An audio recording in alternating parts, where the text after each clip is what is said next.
Здравейте на всички. Да започнем от там. Аз казвам Мирослав Илиев и съм заместник-председател на Българската армреслинг федерация. Председателя не успя да дойде тук, но имаме достатъчно представители, световни шампиони, европейски шампиони, вице-световни шампиони. И поводът, поради който сме тук на това мероприятие, е да съобщим, че на последното световно първенство тази година, проведено в началото на този месец, България стана трета сила в света. И голям принос за това има и първото място в отборното класиране за юноши и младежи, което показва, че и тренировъчният процес и развитието на спорта върви в много положителна насока. Има много юноши и младежи, които тренират, запалили се по спорта и носят на страната ни успехи. Това са на световното първенство. Изброихме 17 световни титли, което е нещо, което е изключително. И се наредихме пред много държави, световни сили в силовите спортове като цяло, от 5 континента. И мисля, че това заслужава да бъде споменато. Не само заради общото ни класиране в трето място в света, това е изключително нещо в силов спорт, но и по отношение на класирането на юношите и младежите. Сега ще дам думата на един от шампионите, Емануил Манасиев, вице-световен шампион, каже няколко думи. Световното първенство се проведе в Лутраки, Гърция. Като благодаря, че задавате въпроса, освен на световното първенство, имаме огромни успехи тази година и на европейското първенство, което се проведе в Полша през юни месец, където България застана на второ място в отборното класиране. Успехите при юношите и младежите също бяха огромни. Имаме няколко европейски шампиона, множество вице-европейски шампиони. Като цяло за тази година, както казаха на световното първенство един от участниците, научихме ви химна наизуст.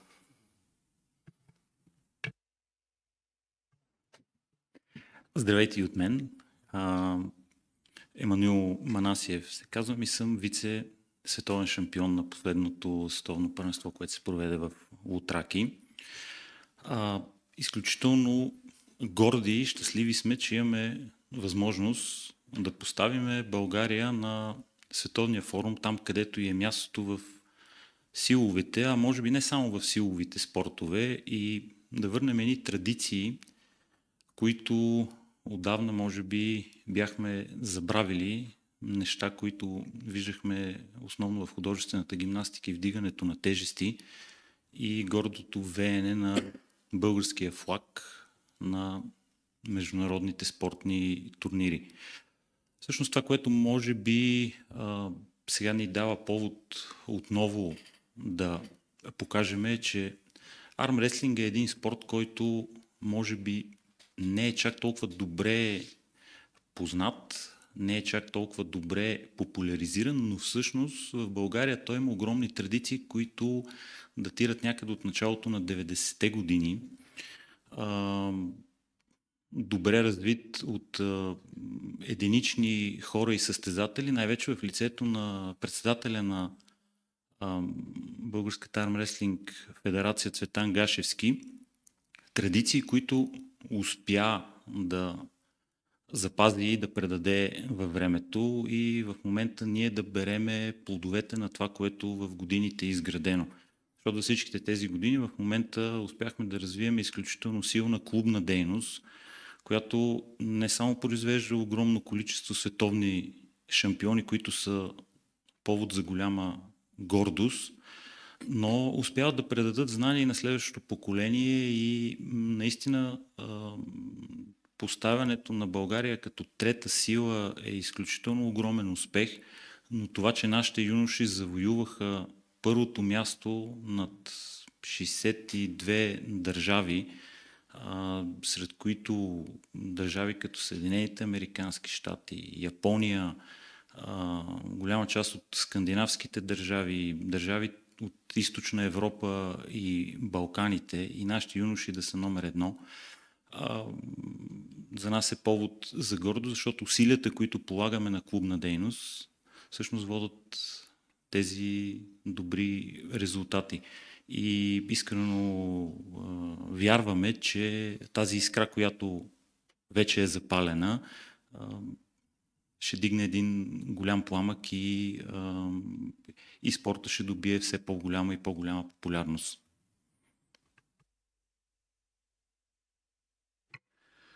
Благодаря ти, Емо. Бих искал да дам думата и на друг вице-световен шампион, но преди да го направя едно уточнение, че всъщност вие виждате тук 7 човека, които са малка част от отбора, който представи държавата на световното първенство. Става въпрос за 53 човека общо. Юноши, младежи, девойки, хора с увреждания, ветерани, мъже, жени, и което означава, че отборът определено е стъпил на ниво, на което може да се съревновава с нациите, които колегата изброи, където спорта е много по-популярен, да речем в Щатите. И това, че можем въобще да ги победиме отборно, е нещо, което говори само за себе си. Давам сега думата на Калян Петров, вице-световен шампион. Здравейте и от мен. Казвам се Калян Петров. На световното първенство завоювах сребърен медал в категория до 105 кг на дясна ръка. Като цяло състезанието форума потвърждавам това, което вече казаха колегите, че беше изключително силно. Имаше присъствие от цял свят и нашия отбор се представи наистина добре. Аз лично съм щастлив, че успяхме да покажем, че нивото е пряко свързано с това, какво се прави в школата. Сами знаете в други спортове какво се случва. Ние много разчитаме на това да развиваме на клубно ниво. От нашия клуб в един малък град Божурище излъчихме 2 вице-световни шампиони. Аз и моят партньор Калян Тумбев. Това нас ни продължава да ни води в тази посока, ние да привличаме нови, все по-така амбицирани млади таланти, да ги вкарваме в залите и да показваме, че труда се отплаща и че това, което ние правим, всъщност създава не само атлети, но създава и успели хора. И ще продължаваме да работим за това и за напред. От сега искам да дам думата на Искрен Здравков, който стана световен шампион категория 95. Здравейте, аз съм Искрен. Станах първи на 86 кг и на лява и на дясна ръка. Това беше, може би, най-предизвикателното състезание, на което съм бил, заради огромния брой участници в моята категория, 33 човека. То беше предизвикателство не само физически, от свалянето на килограми, но и психически. Но въпреки строгото съдийство, което беше на състезанието, ние успяхме да завоюваме много добри позиции като отборно и като индивидуално нашите играчи. Добре, ще искам да дам думата на друг шампион, Михаил Павлов, който стана европейски шампион и вице-световен шампион и много малко не му достигна да стане световен шампион. Здравейте, аз съм Михаил Павлов, вице-световен на лява ръка в категория до 86 кг на младежи до 21 години и с бронз на дясна ръка в същата категория. Като цяло не съм доволен от представянето си. Можех да постигна много повече, можех да взема златни медали, но това, което липсва при мен е опитът, тъй като тренирам от по-малко от 2 години И все пак искам да благодаря на треньора ми и съотборниците от моят клуб ЦСКА София, Емо Монасиев, Искрен Здравков, най-вече на Янислав Илиев за отдадеността, с която подготвят мен, както и другите съотборници. Относно категориите на юноши и на младежи, от 18 до 21 години, виждам потенциала в цялата страна. Младежите и юношите са страшно запалени и това е добър показател за бъдещите успехи, след като стигнат нужната възраст да играят и на мъже.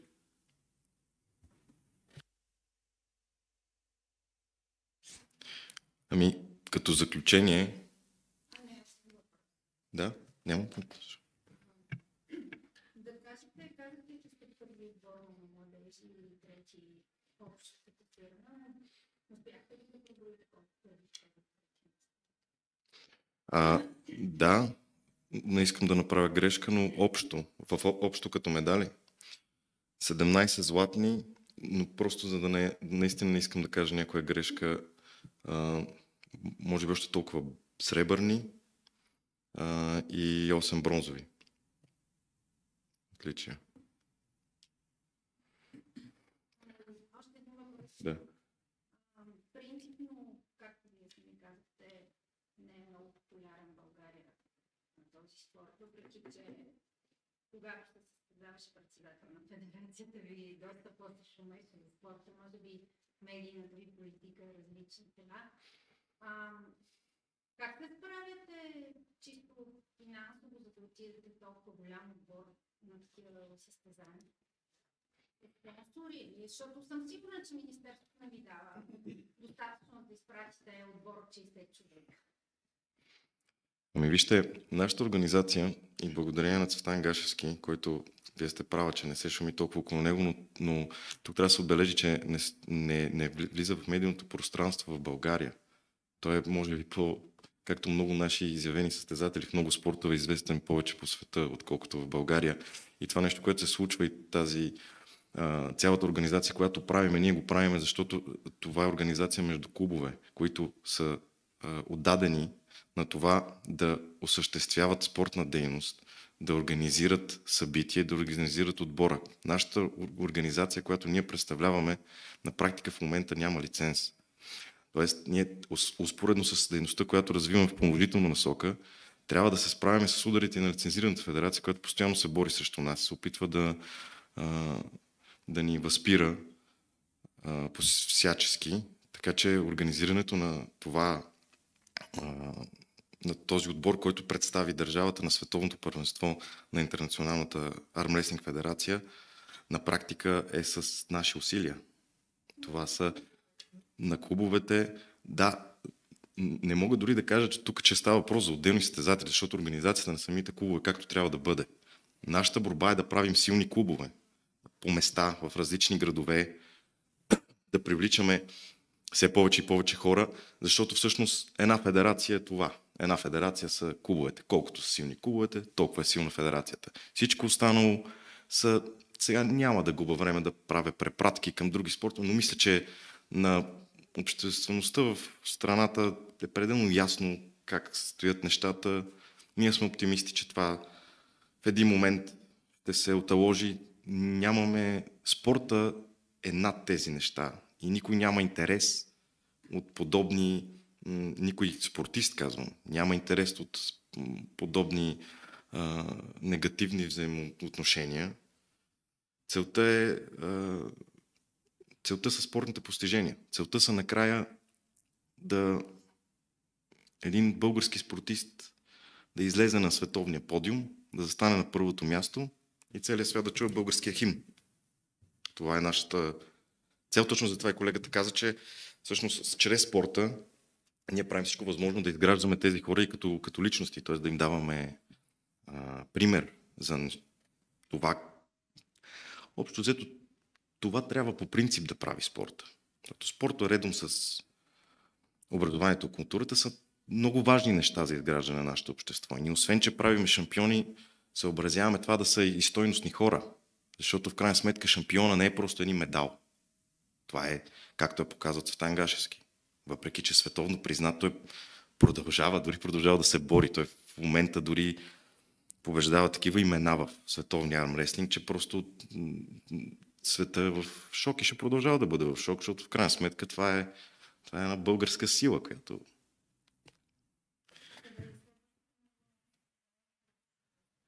Следващото международно състезание като локация ще бъде обявено в началото на следващата година. 2026 година е определено, че ще бъде в Токио, Япония.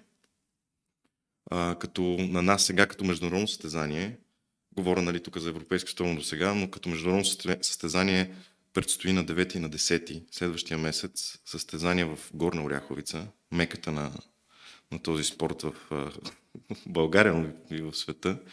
Там ще се проведе състезанието Златен лъв, което ще бъде международно и освен това ще бъде квалификация за най-големия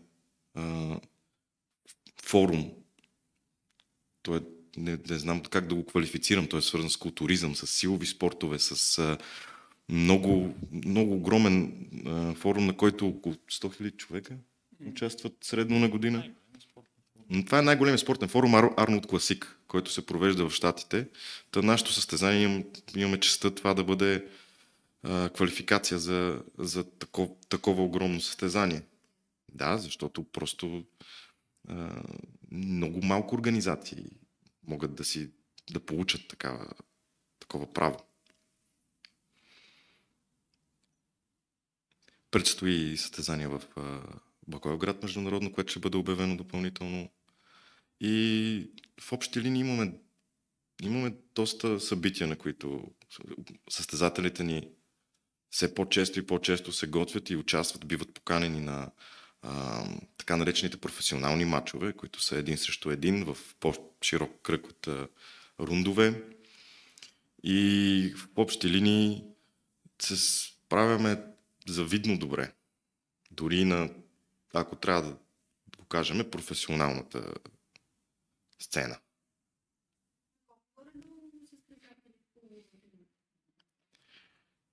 Като общо във всичките клубове. Те постоянно растат, да кажем, само в нашия клуб има около 40 състезателя. Може би в цяла България, при господин Роглев, 20 юноши имам, които в момента имам от тях 2 бронзови медалисти на световно първенство, 2 вице-европейски шампиони. Момчетата тренират, имаме 2 девойки, които нямаме база, защото клуба ни е един от най-новите. В момента тренираме в моя гараж. И така, това е общо взето от мен. Да, понякога условията са в началото доста трудни, но ако някой се интересува, може да провери като цяло този спорт се заражда на подобни места. Сега това е въпрос на време да се получи подкрепа и да се изгради зала. Иначе като общо състезатели стотици са, не мога да кажа, може би по всичките клубове от сорта на 300-400 състезателя, но това говорим, състезатели без да включваме момчетата, които идват и да кажем от 2-3 месеца се занимават, защото това не е нещо, което просто отиваш и почваш да го правиш. Много единици са хората, които идват от друг спорт и имат някаква базова подготовка, за да могат веднага да излязат и да ги наречем, че са състезатели, но с правилната подготовка те стават и както се вижда, бройката постоянно расте.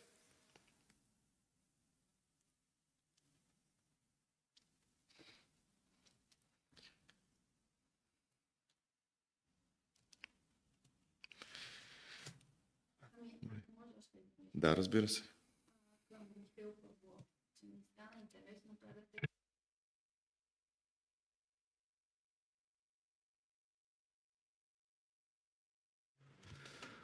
Като всяко нормално момче в училище се борех на масите.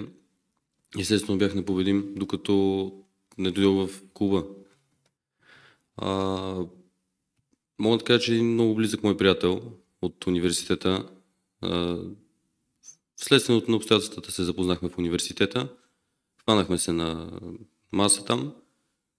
Победих го и него и той ми каза, че трябва да дойда на тренировка в клубът в София. И реших да отида и още с първата тренировка ми хареса. До тогава се състезавах се още в стрит воркаут и стрит фитнес също може да се каже. И преквалифицирах малко или много началото на тази година, на миналата година, т.е.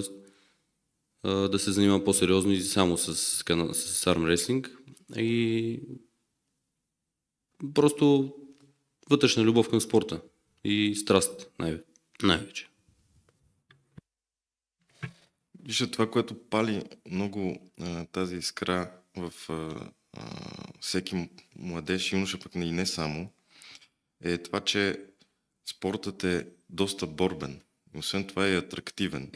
Да, отстрани може да изглежда, че не е толкова сложен, но повярвайте ми, изключително сложен техничен спорт е. Всеки, който е пробвал, знае и се чуди добре как може този, който има каква си визия, няма кой знае колко мускули, да побеждава някой, който е канара от мускули. Това е защото просто силата и визията не винаги са правопропорционални и техниката от изключително значение. Това, което пали младежите, е, че реално имат достатъчната информираност да застанат на масата и се борят и да премерят сили. И това е нещо, което всеки човек дори от пръв поглед може да каже, че това е нещо, което най-вероятно се е правило и дори в хиляди години най-лесният вариант да се преборят силите. Но когато е, естествено, понеже е силов спорт, им съществуват определени опасности от контузии за това.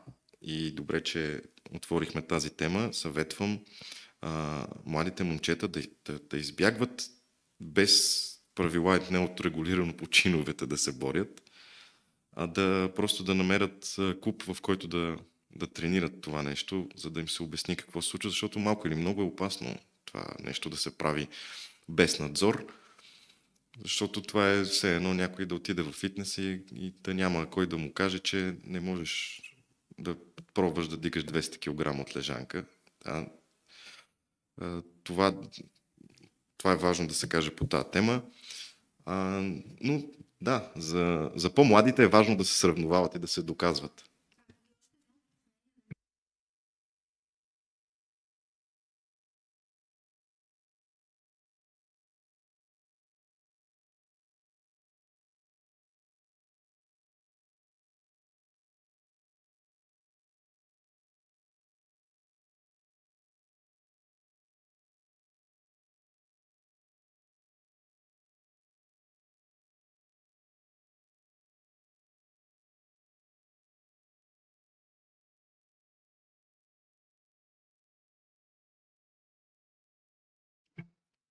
Значи, ако трябва да сме коректни, има 2 световни федерации, но тази, на която ние участваме, няма никакъв проблем да участваме, тъй като това е една организация, която е глобална, мащабна, е абсолютно прозрачна, демократична и няма никакъв... Не го казвам с нещо, просто други спортове, че също примерно сега в автомобилния спорт, на Федерацията по спортни танци също имат няколко федерации, там, които са шахмата и така, които са едната призната министерство, другата не е легитимна.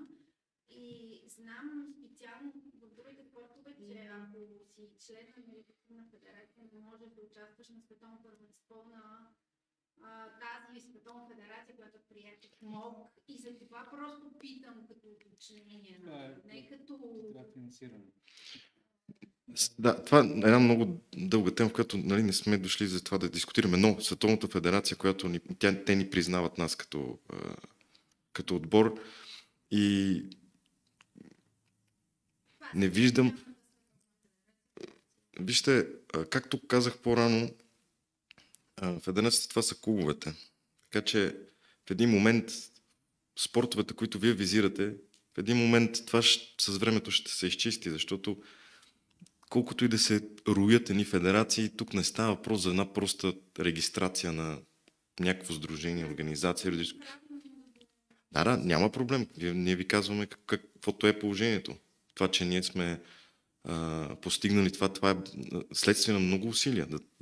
Сами да създадем, организираме 53 човека отбор, отидеме на абсолютно легитимна, не знам дали това ме питате, но това си абсолютно легитимно световно първенство, на което интернационално... Федерация по армреслинг е абсолютно легитимно сдружение, в което участват много държави с доста сериозни... участват отбори от цял свят, да, и нашия отбор е разпознат в тази федерация. Както каза колегата, те са две. Едната има друго название, но ИФА е федерацията, в която ние се състезаваме и провеждаме световни и европейски първенства. Нашия отбор на Българска армреслинг федерация.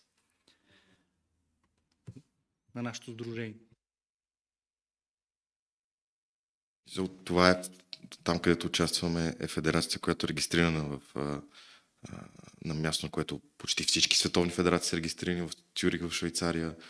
Това е... Мисля, не мога, но това е много сложно с тия разделения. Е много сложно да кажа кой е член на МОК и въобще не бих започнал да говоря на тази тема, защото при такова разделение не може въобще да говорим за член на МОК, според мен. Сега дали...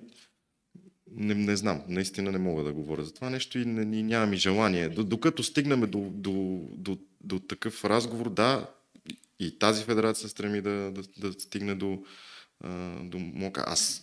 Ние всички считаме, че този спорт е достоен да бъде включен като олимпийски спорт и някой ден желаеме това да се случи. Но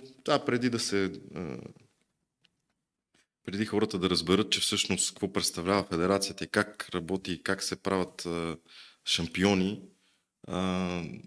не виждам как ще стане и дали въобще е добре. Рано или късно със сигурност, защото спорта го предразполага. Това влизат и доста по-странни, бих наречал, спорта в олимпийските игри, така че най-вероятно ще се направят поне, да, това ще се пробва и с този спорт.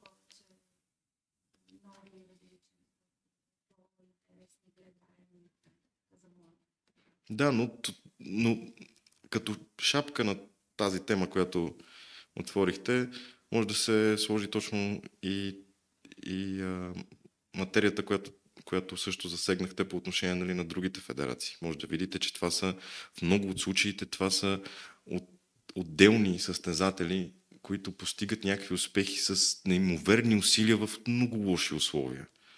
И ние това целим и това според мен трябва да е независимо от административно как е сложна федерацията, кой налага забрани, взима лицензии, дава лицензии, какво се случва. В крайна сметка един олимпийски шампион не трябва въобще да му пука за това нещо, не трябва да се занимава с това. Неговата работа е да тренира и да провежда тренировъчния процес, хранителни режими, да се консултира с собствения си треньор. Другото е просто една тежест, която вреди в крайна сметка на спорта, защото ако трябва да занимаваш и с администрация, но в един момент, когато става конфликт, няма как. И за това ние целиме, за да нямаме отделни състезатели, които да пробиват тук-там с нещо, просто да го правим организирано, така че могат някой ден тези състезатели да научат други състезатели, за да могат, както казахме вече много пъти, и младите хора да влизат в този спорт и някой ден да се появи втори Цветан Гашевски, който да е по-добър. Защото ако питате него, сега не искам да говоря от негово име, но съм сигурен, че каже същото. Той е, да. Щом следите, казахте, че следите кариерата му. Това какво го прави? Да, отразявала съм неговите състезания.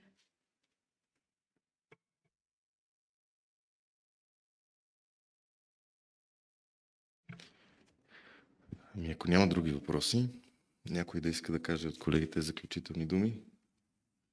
Мисля, че покрихме доста от нещата. Основното покрихме. Целта е да се върви напред и да се дава шанс на всички да тренират. И очакваме всички, които проявяват интерес, да дойдат в клубовете. Нали? Не е по дискотеките, не е другаде, в клубовете и там заедно ще вървим напред и ще се развиваме. Благодарим много за възможността да представиме нашите постижения и това, което правиме. И очаквайте ни пак.